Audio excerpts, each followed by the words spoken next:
It's Sunday morning, and every decent man and woman is listening to Test Miles with Nick Miles on FM News 101 KXL. Buckle in.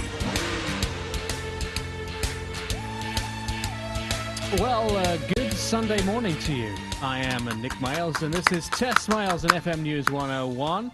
You're listening to Portland's automotive radio show. Test Miles, locally created and nationally celebrated. Our team of misfits, rapscallions, ne'er-do-wells has been assembled to bring the world's most up-to-date automotive news reviews and all the other good stuff to do with cars. Now, our summer team is in the chair this morning. Let's introduce them. Father of the show, Brad Boyer. Good morning, Brad. Did you say our summer team? Yes. Because we've got people on vacation. Yes.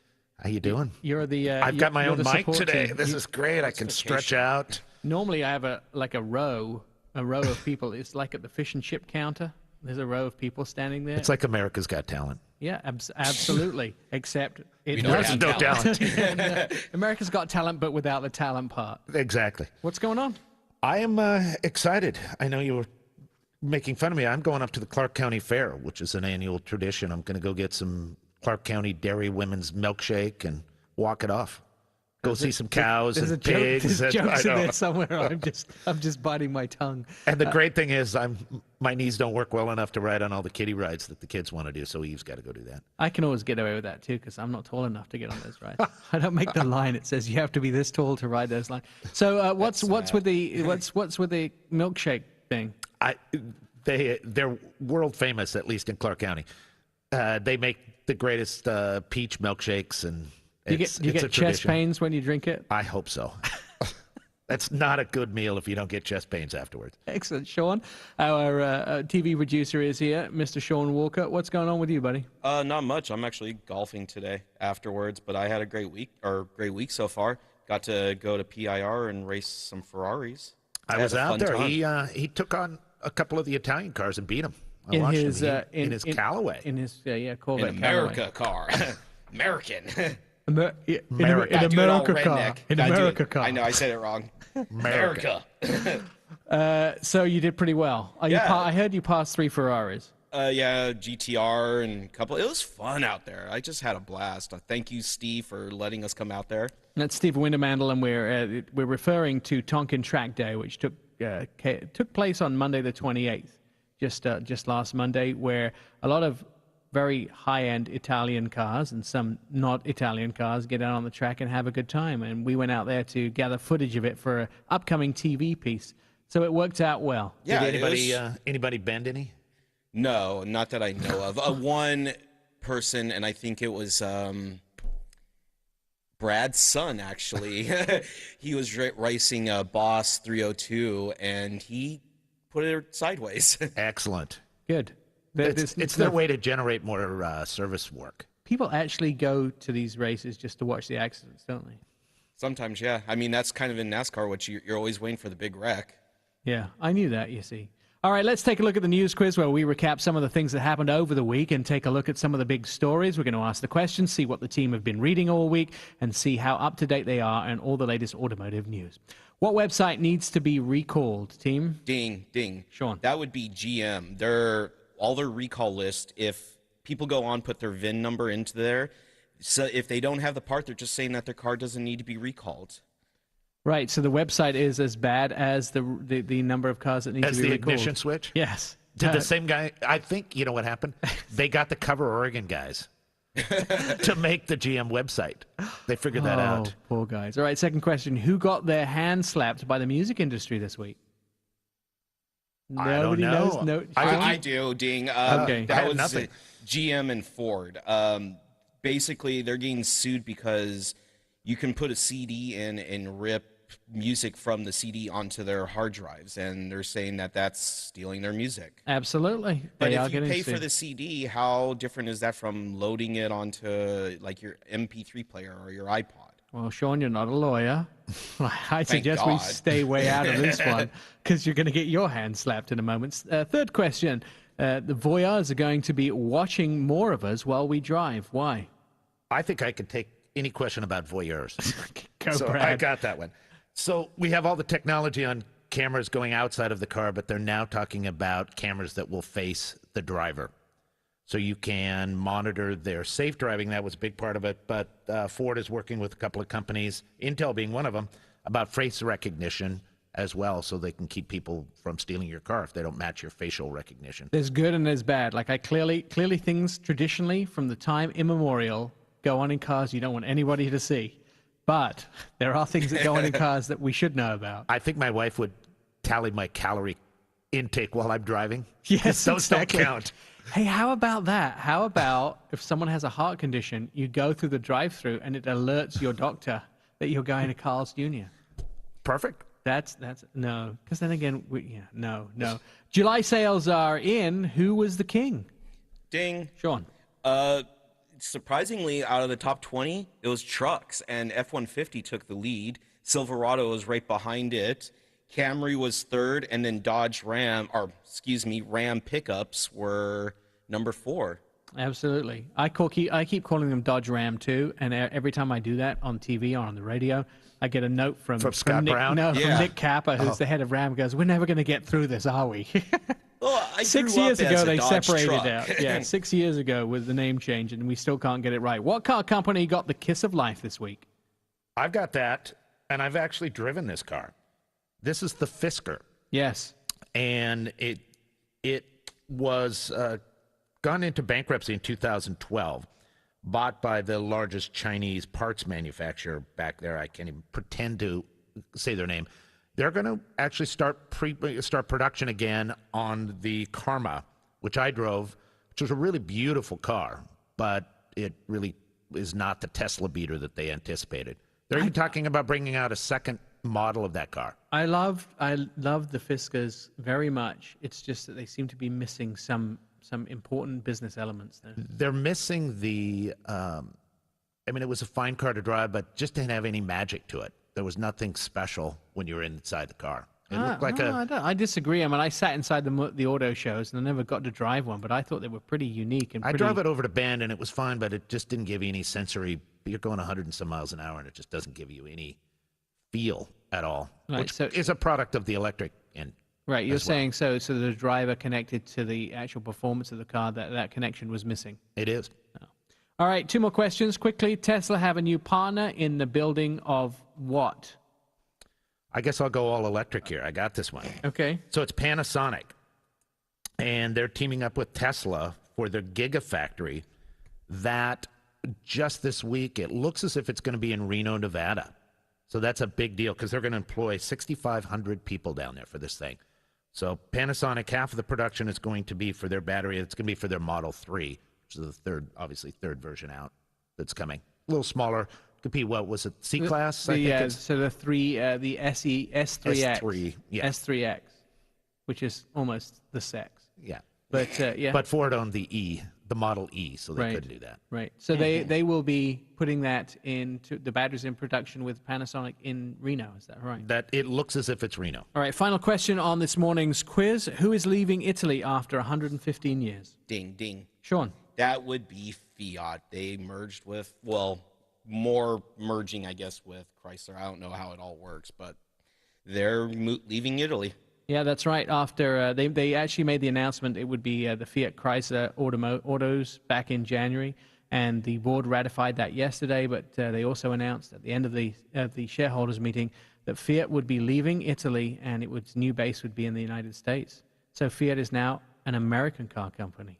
So you can't call it an Italian car anymore. That's kind of sad. You absolutely can't. It All was right. nice saying that it was an Italian. We have an absolutely packed show this morning. We're going to be talking to Mercedes about the brand new C-Class. That's coming up. Haiku will be on the phone with us. There's a new Mercedes C-Class. We're also going to be talking to one of the engineers who is instrumental in making the brand new Acura TLX.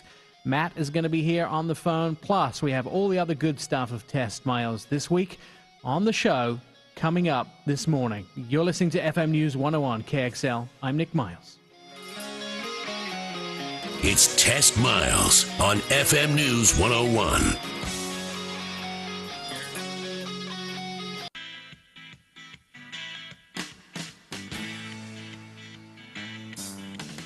Test Miles, like NASCAR, but with one right turn. TestMiles.com.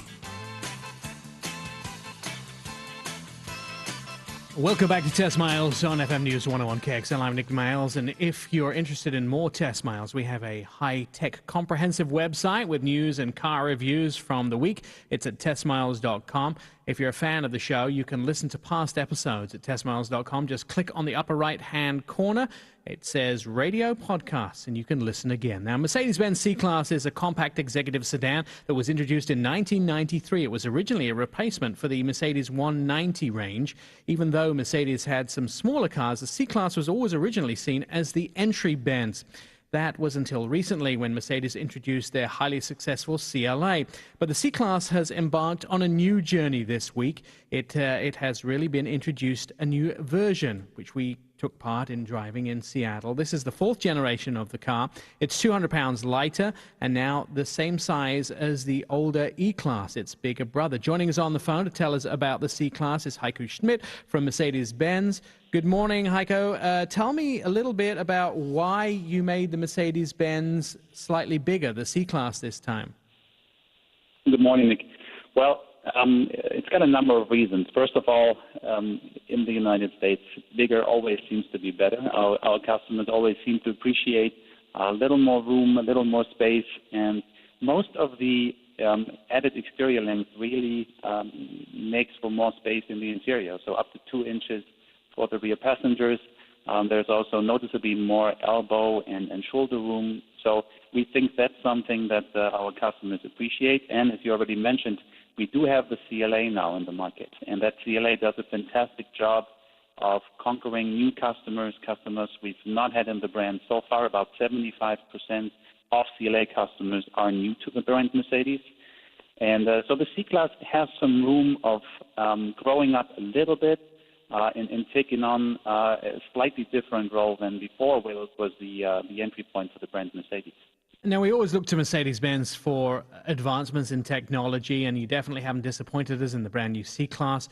One of the things I was most interested in, and I think is definitely an industry first, is the new touchpad that can be used to scroll data on the infotainment and navigation screen. So now, instead of just having the wheel, which we've always had in a lot of the German cars where you can scroll through the material, you actually have a touchpad. Your hand rests right on it, and just like your smartphone, you use your fingers to guide yourself around the screen, and you just push down to tap like you would on your smartphone to activate something when you come across it in the menu. This is really a piece of engineering genius, isn't it? Absolutely, and we are proud to have a technology like this in the C-Class as standard equipment. So all C-Classes in the United States will be equipped with this feature, as we think it's the most intuitive way to control all those new infotainment functions that the new head unit brings along. So just like you mentioned, Nick, it's using the touchpad just like you would with your smartphone. So you can scroll, you can pinch, you can zoom in, zoom out. But we explicitly said, okay, we want to make the transition for our customers as easy as possible. So we also kept the controller that our customers are used to. There's also Linguatronic, our voice control. There's the buttons on the steering wheel. So there's a number of different ways that the customers can use to provide input to the vehicle.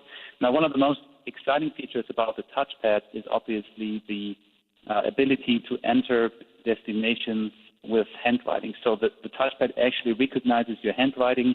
It does so in English, but even more impressive is Chinese, in Japanese. So that's definitely a deal breaker. So do you have to set the language for that, or does it recognize any input of characters? It recognizes the characters in that language that you've said you have the unit to. So, and again, a stroke of genius as far as I'm concerned. I've been constantly looking for some way to actually get the smartphone integrated into the car. Now, I know Apple Play and a bunch of other guys have been doing that, but this seems to be the very logical step to do it. Let's talk about the other safety features that you have in this Mercedes-Benz C-Class.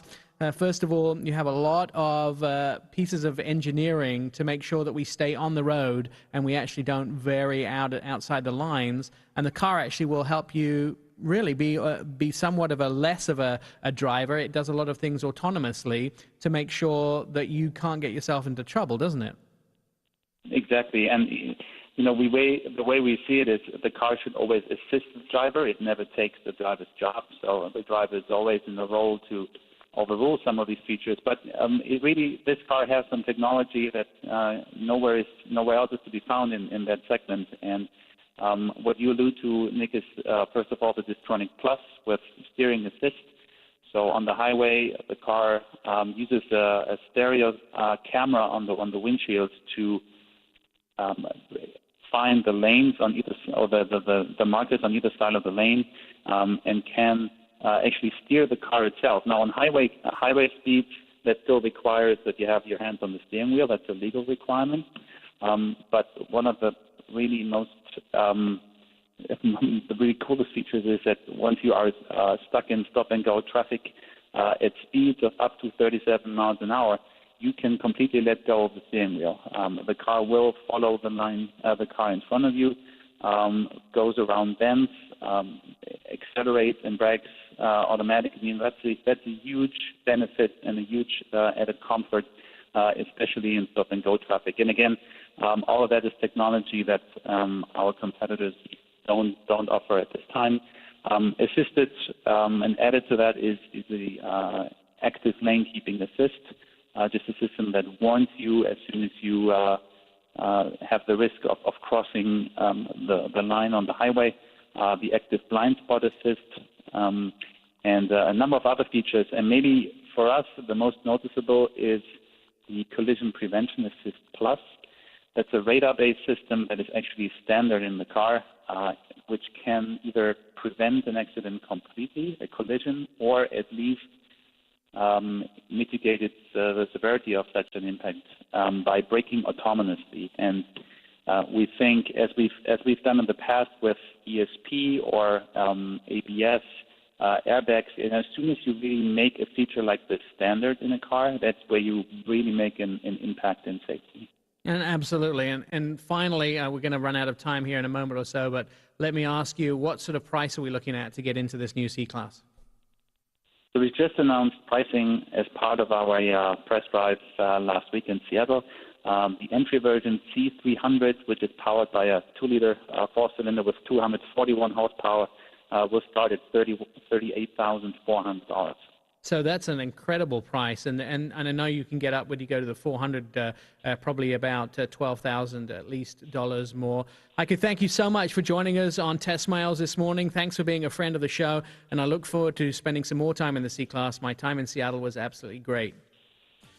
Thanks for having me, Nick. You're listening to TestMiles on FM News 101. Still to come, we're going to be talking to Matt from Acura. We'll be finding out about their brand new car, which is called the TLX, and it actually competes against the C-Class somewhat.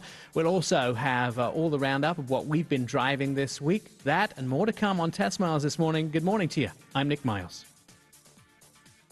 Throw it in neutral and coast in with TestMiles.com.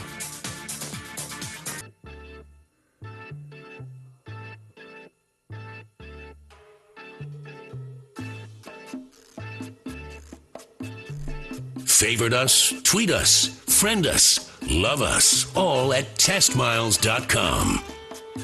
Sunday morning on FM News 101 KXL. This is Test Miles, Portland's automotive radio show at TestMiles.com. Always available is the website. This week you can see our story about auctioning of the new Hellcat. This is a 707 horsepower car we've talked about many times on the show, produced by Dodge. The first one went to the auction house last week, and find out who brought it and how much they paid for it. Now, Acura is a luxury brand of, it's the luxury part of Honda, in fact. They are recently and have recently been in the news because their NSX sports car that they were testing caught fire and burned on the racetrack. When I asked Acura about it, the incident, they told me that's why they test vehicles. They didn't tell me that. No. Well, it's an embarrassing thing, and they have to talk about it a little bit. But the other reason they're in the news this week is because they have a new car. It is replacement or a merger of the TL Sports sedan along with their TSX sedan. They've blended them together to produce a brand new vehicle called the TLX. And joining us to talk more about the TLX is Matt from Acura. Matt, good morning. Welcome to the show. Tell me a little bit about this new vehicle you have. Oh, well, it's a new sports sedan, as you mentioned, replacing the two outgoing models. But what we did was We were able to downsize it to make it look more like the TSX because people like that sporty proportions of that vehicle, but we kept the same interior roominess as the TL. So that's what we did from an exterior, like dynamic proportion standpoint. But we've also applied a lot of new technology, more than we've ever applied before in one vehicle, as you heard last week when you came to drive the car. Right, that's right. I was in Washington, D.C. with you guys at the Salamander Resort, and we spent some time with you, Matt, and of course I've had you on the NBC Sports Show before, but we also spent some time with the designers, a guy who actually put the sound system together. And so this car really is a sort of a blending of the two different models. But who's the audience going to be for this, Matt? Is it going to be somebody completely new, or do you think that the TL owners and the TSX owners are going to be able to blend in to buy this car, or are you looking for a completely new audience? No, we're looking obviously to capture the TSX and TL customers first and foremost with this car, and that's why the three different variations, the 2.4 liter, the 3.5 liter, and the 3.5 with SHL-wheel drive, all have slightly different characters in the driving dynamics as you experienced. And we think that we did it that way so that we could capture all those buyers. In fact, we have over 40,000 online hand raisers asking to come in and drive the car, and that's more than double any other car that we've done this on in Acura. So we're pretty excited, and we think there's going to be a lot of people, maybe even some conquest buyers coming in to drive the car. That's always exciting to when you hear people who are changing brands and coming over to Acura. Tell me a little bit about these safety features. We alluded to it a little earlier, but tell me some of the things that are in this car that we will be amazed by. Okay, well, we applied adaptive cruise control with low-speed follow. So actually, not only does it have that standard adaptive cruise control, which puts the TLX a certain distance away from the car in front of you, but even if you get into city traffic, it'll stop and go virtually automatically while you're driving. The car will come to a stop, and once you get in traffic, and then if the lead car in front of you takes off within 3 seconds, it'll automatically follow that lead car as well. So it's got this low-speed follow functionality. It also has a collision mitigation braking system, which is all new. And for the first time, it detects pedestrians. So it helps to mitigate car-to-pedestrian collisions as well as car-to-car. And the other new thing that we have first time is something we call road departure mitigation. So if it senses that the car is going to go off the road, it will actually assist you in the steering, kind of like a lane-keeping assist function, to help keep you on the road. And if necessary, it'll even apply the brakes to keep you on the road. So we're pretty excited about that feature as well. I know that when we tested that, Matt, you did make it quite clear to me that I was not to actually try and leave the road in the vehicle to see if it worked. So does that That's right. does that then correct somebody who's going to be leaving the road and turning the wrong way and panicking? It keeps them from doing that? That's right. So, for example, if someone's doing something illegal, like texting, right, when they're driving and they're coming up on a corner, and this system will detect a solid line on the side of the road, and if you're departing at a certain angle over that solid line, it will, start to assist you in the steering, so it's actually turning the car back on the road and actually brake as well. So it's a really good, safety driver assist feature. But yeah, I didn't want anybody trying that during the media event. I will tell you too that the one most amazing thing, and there are several most amazing things about this car, and one of them we'll make a big feature out of, I'm sure, in the future. But one of the most amazing things is the amount of noise inside the cabin. It was so quiet, absolutely so quiet, that I had to open the windows at some point just to make sure that the world hadn't stopped outside the car. I really had to do that. Because you guys you've implemented some new foam, and you've also implemented some new body design to actually cut down on all of the interior cabin noise. That's right. That's right. Just because it's a sports sedan and it's fun to drive, that doesn't mean, it can't be quiet and a pleasure to cruise back and forth to work. So we really focused on sealing the body. What that means is we prevent air from getting into the cabin, because when air gets in, sound and noise get in as well. So you mentioned it, for the first time in our company's history, we apply acoustic spray and foam in 10 places around the cabin, and that's to completely seal off the section or the tubes in the body so that no air can come into the upper cabin, and it's extremely, extremely quiet. One of the other things I think is a very big step towards, I would say, making a difference in this car is something you've actually been doing for a while, and you implemented it again in this new vehicle, is the sound system. And you had Elliot Scheiner, actually, he designed the audio system. And if people don't know who he is, he's the guy that produced the Eagles, and he also produced the Foo Fighters, Dave Grohl. He actually designed the sound inside the vehicle, right? That's right. Yeah, this one's, as I mentioned earlier, I mean, this one's close to my heart because I was the electrical project leader on the 2004 TL when we first brought Elliot into Acura. And since then, it's won so many awards, the ELS Studio Audio System, and I just couldn't be more, happy with the system. Because when you really think about it, who's the best person to tune your audio system? Right, the guy that actually made the music. Yeah, the guy who actually made the music.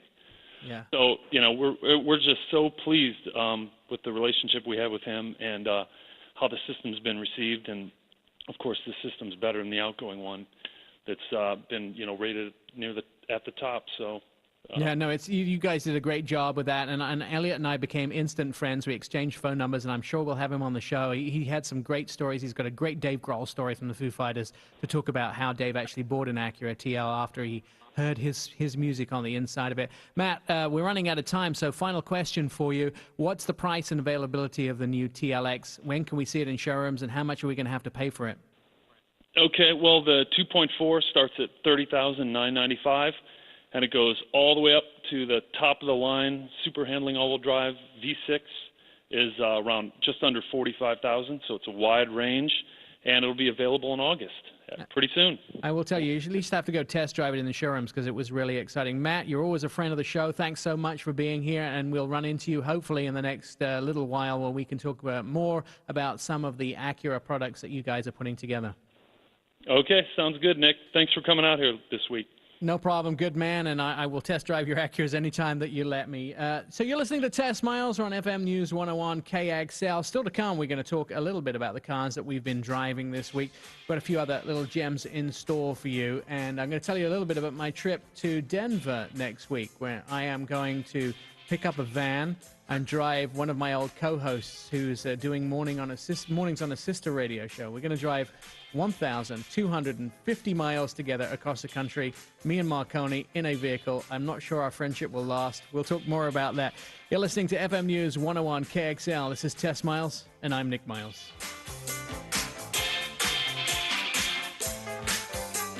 It's Test Miles on FM News 101.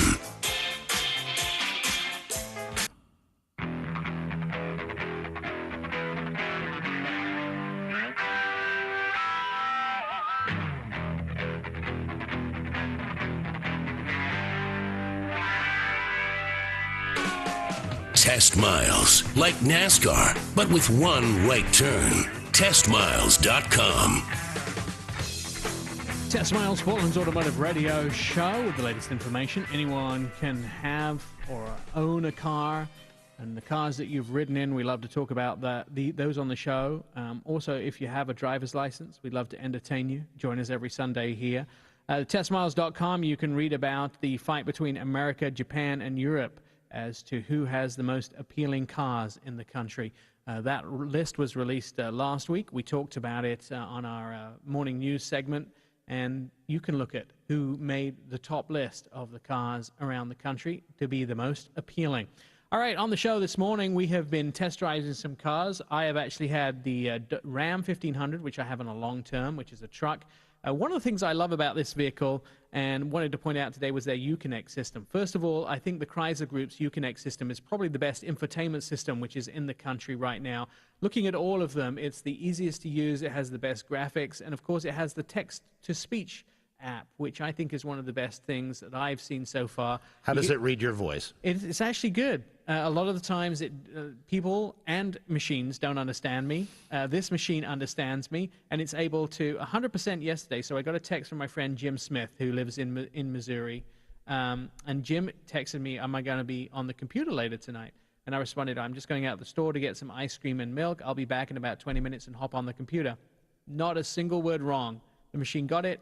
I set it to the Uconnect system, and it texted it right back to him. So when you get a text in this vehicle with the Uconnect, you can listen to the text, and you can respond with voice, and then tell it what you want it to text. It types it out and texts it back. Now, I know texting and driving is something that's a big issue for people who are behind the wheel. This is a great way to avert danger and a simpler way to be able to respond to people when you have to.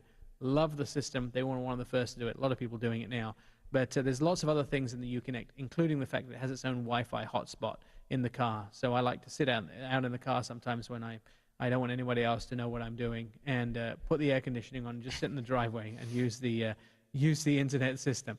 All right, so I've also been driving another vehicle this week, which is the Subaru XV Crosstrek, the hybrid version. And this, to me, is one of the most beautiful cars to look at. Love the fact that they basically took the Impreza hatch, they raised it up off the ground, I think by about 9 inches. They gave it their, and they also have their all-wheel drive, so make sure all-wheel drive. But they gave it a little more of an outdoor rugged look in the vehicle. It's really an urban dirt-based vehicle that they've put together. It's very versatile. It's a small vehicle, standard all-wheel drive, as I mentioned, relatively strong off-road capabilities. Give it somewhat of a unique. I don't think there is much competition for it in the marketplace. It's spacious on the inside, fuel efficient, and of course a hybrid. The biggest problems with it, I think, I found were the lackluster acceleration, the tiresome CVT transmission, the engine noise, and the sound system is exactly what we've been complaining about in Subarus for a while. They really need to get their sound systems updated. 4 cylinders, 148 horsepower. Again, that variable transmission, all-wheel drive. 29.33 is the miles per gallon, which is fairly reasonable for a vehicle that has all-wheel drive. I think it is, in fact, the most reasonable gas fuel economy you can get.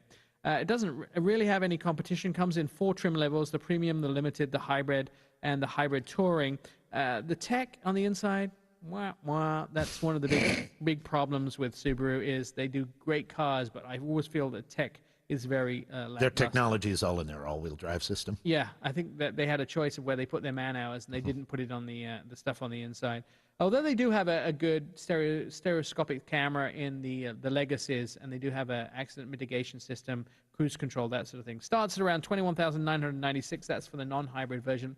I want to give it a higher score because it looks so amazing, and the interior size is so amazing in this car, but it's going to get a 7 out of 10 for me. I just think if we could get the engine to be a little more powerful, and we could really update the tech on the inside, the vehicle would be much better. About how much was the hybrid? The hybrid, I think, starts around high 20s. That's still like a heck of a car, though. Yeah. That's a lot of car for that much money. It is. It's a great buy. And, even though Subaru was on the bottom of the appeals list recently from J.D. Power and Associates, they still sell unbelievable numbers. And July, Michael McHale, who is the head of all the public relations for Subaru, he posted on his Facebook this week that they had unbelievable sales numbers. Even they were surprised. They sell a heck of a lot of these cars. And they sell a lot up here. They do. There are some very strong Subaru Subaru dealers in this area, and this is one of their top 5 markets in the United States. Sean, what have you been driving? I was driving the 2014 Santa Fe Sport, and it's a nice vehicle. Love the interior. It's a well-placed, nice designed interior. Everything's slanted and angled towards the driver. The only thing I don't like about the interior is, though it looks nice, I wish it was a little more soft touch leather. It's kind of hard, plasticky vinyl, and that's the only complaint I really have with the interior. Drives nice, and it actually surprised me. Like, I didn't think that this vehicle was going to drive as nice as it was for being a seven-seater, but it handles corners nice. It's awesome. Has the 2.4 liter, 190 horsepower, 6-speed auto. I got around 27 miles to the gallon in the vehicle. Starting price is $24,950. The model I was tested was $33,500, and I'm going to give it an 8 out of 10 because I love the interior, but it's just I wish there was better materials in there than what it is. Hopping from the Kia Soul into this, I was a little disappointed thinking that Hyundai is supposed to be Kia's luxury upscale, and Soul was a better interior. Right. And so what's its competition then? I don't even know offhand. So Santa Fe, the Kia version is the Sorento, right? Yes. And so we're talking about medium-sized SUVs, so the Pathfinder. RAV. No, it would be the 4Runner. No, it would be the Highlander. It would. I guess we're running out of time. Brad, what did you drive this week? Got 30 seconds. Go. That's okay. Mine's a 5 on the list. I had the Nissan Versa Note, which is a subcompact, and it's a hatchback sedan from Nissan. Great mileage, lots of interior space, but plastic, cheap. And there's about 5 other vehicles, the Fiesta, the Kia Rio, Honda Fit, that are better vehicles for that. All right, you're listening to Test Miles on FM News 101 KXL. We'll be back next week. You can check more out on the website at testmiles.com. And we will be here at 10 a.m. next Sunday morning. Check out my road trip to Denver. We'll post stuff on testmiles.com. I'm Nick Miles. Throw it in neutral and coast in with testmiles.com.